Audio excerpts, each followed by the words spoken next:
In this video, we're going to be going over Chapter 7, Management and Leadership. Now, some of the key things we'll be getting into is the roles that managers play and the various functions that they execute.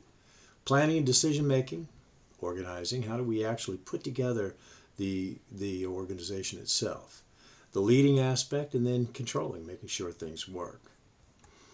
Now today, our roles as managers are really evolving because we really do need to be much more collaborative and team-oriented as far as the things that we're doing. One of the primary responsibilities that we have is guiding, training, and motivating our employees. We need to be good communicators, and we need to be prepared for going global because we're much more of that operating locally, thinking globally. Now, a lot of managers want respect, and so how do you get it? Well, first of all, you have to be trustworthy. You need to be trustworthy and show others respect. All right? You give respect so that you can get respect. We have 4 primary functions of management. We have planning, organizing, leading, and controlling. We're going to hit each of those functions as we go through this chapter. When we start thinking about planning, what we're talking about here is setting organizational goals, figuring out what are the resources that are going to be needed, and setting the standards for what the business is really all about. In leading, what we're talking about is leading people, guiding and motivating folks, making sure they know what it is that they're supposed to be doing, creating, clarifying, and holding people accountable to the various policies that we have, and giving feedback as far as people's performance. In organizing, what we're doing is we're allocating resources and assigning tasks, getting our structure set up, getting the right people in the organization, and making sure they're in the right spots in that organization. In controlling, what we're doing is we're setting the standards and then also monitoring those results against those standards. We're rewarding people for outstanding performance. In times, we're going to have to take corrective action with people and with the business itself. In the planning aspect, we start with our vision. Our vision is basically that creative, better future of what we want to be able to accomplish. In other words, we are describing what that better future will look like to folks. And it needs to be in language that people can understand. It needs to be a very visual type of thing. People can see it in their mind's eye. It has to live in the hearts of the people in the organization. Now, the mission statement is basically the business we want to be in. What is our mission? What is it we're trying to accomplish? These are not goals.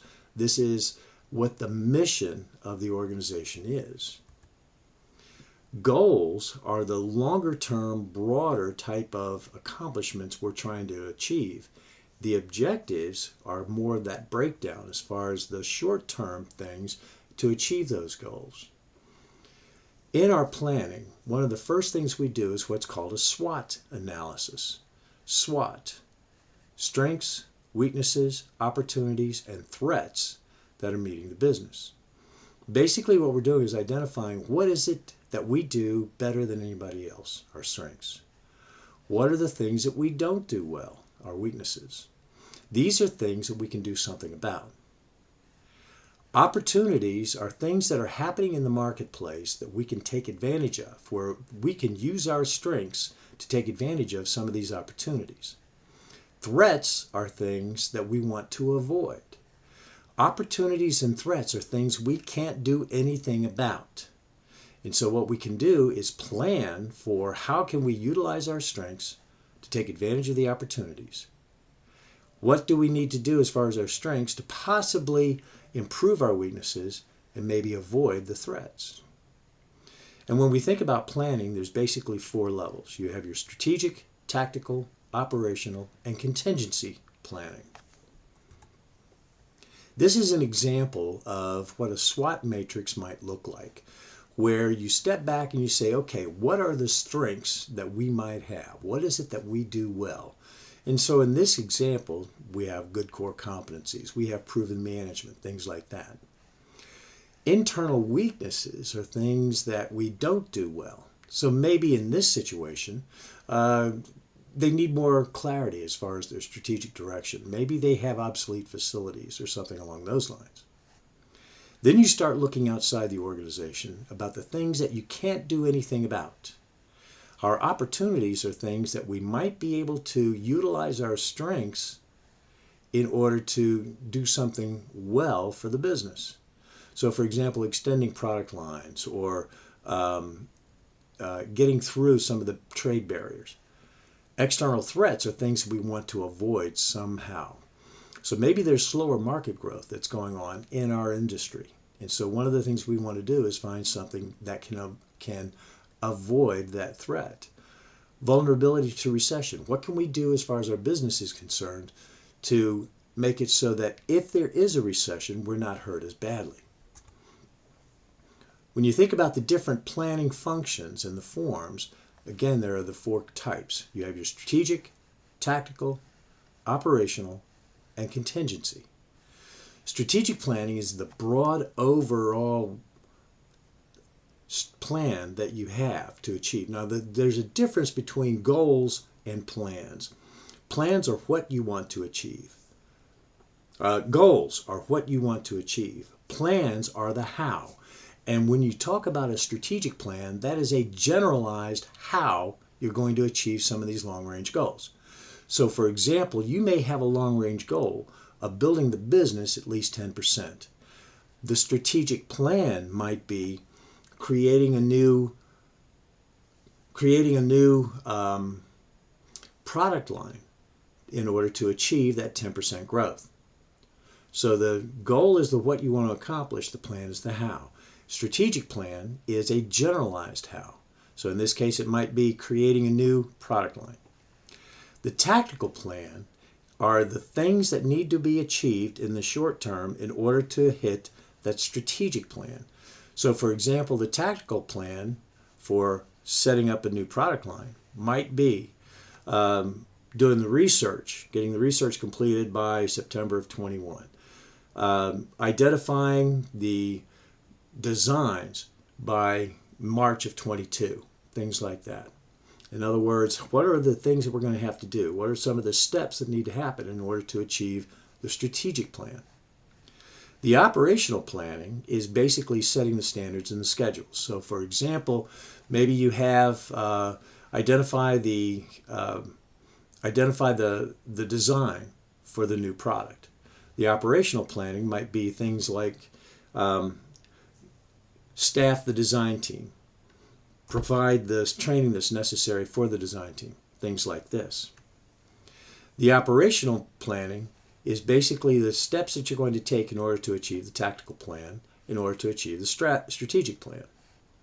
Contingency planning is basically, okay, this ain't happening right. What is it that we're going to do differently? So in other words, what is it that we need to do to step back and be able to make some changes so we can go forward? So those are the four levels of planning that we have. Then you have the decision making. Now, decision making is choosing amongst alternatives. And the book talks about the rational decision making model. First thing is define the situation, define the goal that you want to set as far as the decision is concerned. Now, in the book, it talks about describing and collecting the needed information. When I think about a rational decision-making model, that second step is identifying what are the key guidelines that need to be met. In other words, no matter what decision we make, what we finally come up with, what guidelines need to be achieved. Then you start looking at your alternatives. What are the different ways you can do that? Decide which alternative is best. In other words, which alternative best meets the guidelines that you've set.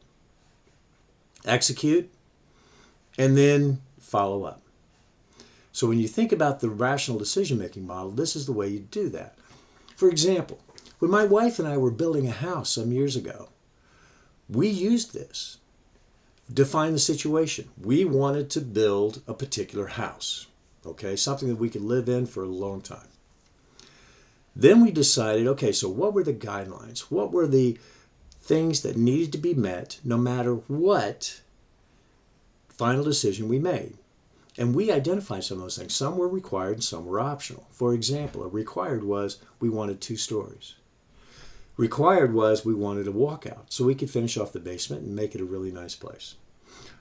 Required for my wife was having the laundry facilities upstairs on the 2nd floor where all of the bedrooms were and all the dirty clothes, so that you're not hauling laundry up and down stairs and things like this. So we identified all those various guidelines, all those various things that needed to be met. Then we started looking at alternatives. In other words, okay, here's a set of plans for a house. Oh, that's really cool. Yeah, but it doesn't have a walkout. All right. Oh, this is a really great lot. Yeah, but it doesn't allow you to have that walkout. So we identified these guidelines, and that helped us in our decision making. Made our decision, and then we built the house.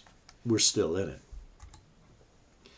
Problem solving is figuring out what is the best solution to an issue that we've run into. We problem solve every day. Every day. In other words, okay, I'm running into traffic in this location. There's an accident up there. Which way do I need to go now in order to get to school? We're problem solving all the time. And that's one of the primary things that managers do in their planning and decision making. So that was planning. Now we're looking at organizing. Basically, you're putting together the organization, what it is that it looks like, who reports to who does what, things like this. First of all, you have your different management levels. You have your top, middle, and supervisory management. Your top level has your president and your key execs who are developing the strategies and things going forward. Middle managers are making sure that it's happening. Supervisory management is at the shop floor level, making sure that those who are actually doing the work are doing the work. When you look at the various levels of management, you have your top level with your presidents and vice presidents and your C-level officers. You have your middle management, okay, which might be directors, plant managers, things like this. You have your supervisory or first line management, all right, so the foremen and the supervisors who are leading the non-supervisory, the individual contributors that are actually doing the work. Top management typically consists of a CEO, the chief executive, your COO, chief operating officer, who is actually making sure that everything gets done. Your chief financial officer, who's managing the money. Chief information officer, okay, who handles all of the technology. And you might even have like a chief people officer, in other words, the person who's in charge of human resources, things like this. And the different skills that managers need fall into 3 areas. You have technical, human relations, and conceptual skills.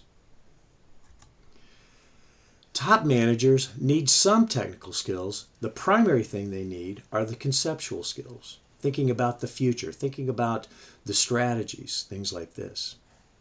First line managers need more of the technical skills. They need to know more about how to get the jobs done. They don't need as much as far as conceptual skills. They still need some.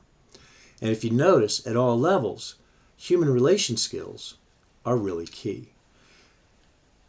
Managing people is one of the primary things that managers need to do in businesses. And those human relation skills are really, really important in order to make sure that things happen. In that organizing, there's also the staffing aspect. In other words, finding, hiring, and keeping the best people in order to get the job done. When you start thinking about staffing, there are various sins that go along with it.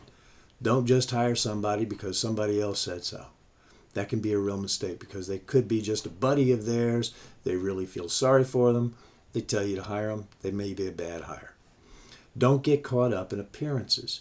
I have seen folks who were absolutely perfectly dressed, couldn't get the job done at all. I have seen people who looked so grubby it was unreal, and some of the best workers I've ever seen. Don't put somebody in the wrong position. One of the things that people talk about is getting the right people on the bus and putting them in the right seats. That's very, very important. You make sure that you are matching the skills that people bring to the skills that are necessary in the job. This is a huge mistake that managers make. Giving people promotions just because they've been warming a seat for a certain length of time. Just because somebody has been in a particular position for X number of years does not necessarily mean that they're good at managing other people. When you start thinking about the leading aspect, one of the primary things that managers need to do is share that vision. Make sure that people understand and really grab onto what that vision is, what it is you're really trying to accomplish, what that better future really looks like. Thinking about the ethics and the values of the organization, establishing those and then holding people accountable for them, and then stressing the accountability and responsibility. And being transparent as much as possible on what it is that's going on with the organization and what needs to happen. We have different leadership styles. You have your autocratic, your democratic, and your free rein or laissez-faire leadership. Autocratic is basically you're going to make all the decisions no matter what. I'm the boss. Democratic is basically saying, okay, let's work together, figuring out what the decision needs to be. Free rein or laissez-faire is basically French for leave us alone. Free rein leadership is basically saying, okay, you guys are experts. Go do your job and just get out of their way. You can see that when you're looking at the various leadership styles, somebody who is boss-centered, in other words, very autocratic, use their authority and not much freedom for the employee. Over here at the other side, subordinate-centered leadership, lots of freedom for the employee and not much use of authority by the manager. However, there's going to be times when you say, you're going to do this because I'm the boss. I'm taking responsibility for it. So you may want to go back and look this over as far as the different leadership styles in the book. Another key thing that managers need to do is empower people wherever possible. In other words, what you're doing is you're giving them the authority to make decisions on their own. The more that you can push that decision making down to the lowest levels, the more it frees up managers for doing some of the other things. And this is where managers become much more of a coach and less of a boss. When you're talking about leading, you're also talking about managing knowledge. It's going to be really key where you run into a particular situation, you learn from it, and then what you do is you make sure that others know what it is that you're doing so that they don't run into the same issues in the future. Then you get into controlling. Controlling is making sure that everything works. In other words, you have some objectives, you have things you're trying to accomplish. What are you doing to make sure that you're getting that done? And then also making changes where necessary. When you think about the control process, here are the steps. You have your establishing your clear standards and the goals and things like this. You monitor and record the performance. What is it that people are actually doing? Here's the standard. All right, so what's the actual performance? And then you compare the results against those standards. You communicate those results back to the people who are actually doing the work. In other words, hey, this is really going well. This needs to be changed. If needed, you take that corrective action. And then you have this feedback loop so that you have a closed loop system where, okay, are the standards that we're setting realistic? Do we need to make some changes to those standards? That's when the process starts all over again. You need to make sure that everything works as far as controlling is concerned. And one of the things to think about is we all have customers. We have external customers, we have internal customers. External customers are the people who are buying our products. They're outside of our organization. They're the ones we're trying to make sure that we're satisfying. We also have internal customers. For example, you may be responsible for a particular thing within your organization, and the person that you are actually providing that service or that information to is somebody else within your organization. So you do have internal customers. So these are some key points from the chapter. If you have questions, please give me a shout.